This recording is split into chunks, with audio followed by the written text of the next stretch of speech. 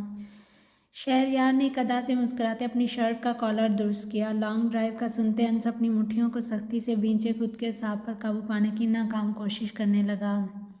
اس کے تاثرات میں عجیب سی سرد مہری شامل ہوگی۔ سوری شہریار صاحب، آپ کسی اور دن پروگرام بنا لیجیے گا۔ دراصل آج صوبیہ نے میرے ساتھ جانے کا پلان بنایا تھا۔ جہاں تک میں انہیں جانتا ہوں یہ اپنے وعدے کی بہت پکی ہیں، ہے نا صوبیہ؟ صحیح کہہ رہا ہوں نا میں؟ انس نے سفید جھوٹ بولتے صوبیہ کو آنکھوں ہی آنکھوں میں اپنی بات سمجھانے کی کوشش کی۔ صوبیہ اس وقت ناسمجھ تاثرات سمیت اپنی پیشانی کو دھیرے سے مسلتی کبھی انس کو دیکھ رہی تھی اور کبھی شہریار کو۔ میں نے کب وعدہ کیا اس خڑوس سے؟ صوبیہ کو سمجھ ہی نہیں آ رہا تھا آخر یہ سب ہو کیا رہا ہے۔ پہلے سے ہی پلان بنایا ہوا تھا لیکن صوبیہ نے تو اس کا ذکر بھی نہیں کیا۔ شہریار کو اپنا پلان خراب ہوتا محسوس ہوا تو حیرت بھری نگاہوں سمیت صوبیہ کو بغور دیکھنے لگا۔ سوری شہریار، میں آپ کو بتانا بھول گئی۔ اٹس اوکے، ہم کسی اور دن چلیں گے۔ آج تو مجھے انس صاحب سے کیا ہوا وعدہ نبھانا ہے۔ صوبیہ نے ایک ایک لفظ چبانے کے انداز میں ادا کرتے انس کو باقاعدہ گھوری سے بھی نوازا۔ اس کی آنکھوں کی پتلیوں کو سکڑتا دیکھ انس کی بمشکل خود کی مسکراہٹ پر قابو پا سکا۔ It's okay Sobia, no problem, ہم کسی اور دن پلان بنا لیں گے۔ شہریار کا پارا اس وقت ساتویں آسمان کو چھو رہا تھا مگر اس نے کمال اداکاری کا مظاہرہ کرتے اپنی اندرونی حالت کو کسی پر ظاہر نہیں ہونے دیا۔ تھینکس شہریار۔ صوبیہ شہریار کے مسافے کے لیے بڑھائے گئے ہاتھ کو تھامنے ہی لگی تھی کہ انس نے اچانک سامنے آتے اس کا ہاتھ اپنی مضبوط گرفت میں تھام لیا۔ اب وہ چڑھاتی مسکراہٹ سمیت الوداعی کلمات ادا کرتے صوبیہ کو اپنے ساتھ لیے پورچ کی طرف بڑھ گیا۔ ان دونوں کو کار میں بیٹھتا دیکھ شہریار نے زیر لب انس کو دو چار گالیوں سے نوازا اور پھر پاؤں پٹکنے کے انداز میں داخلی دروازہ بور کرتے گھر کے اندر چلا گیا۔ تم نے جھوٹ کیوں بولا؟ میں نے کب وعدہ کیا تھا تم سے؟ انس کو مسلسل ڈرائیونگ پر نظریں مرکوز کیے دیکھ صوبیہ سے رہا نہ گیا، اس لیے خود ہی پوچھ لیا، تو میں نے آپ سے کب کہا کہ میں اندر سچ بول رہا تھا؟ انس نے ڈٹائی سے مسکراتے طمانینت بھرے انداز میں جواب دیا۔ صوبیہ کی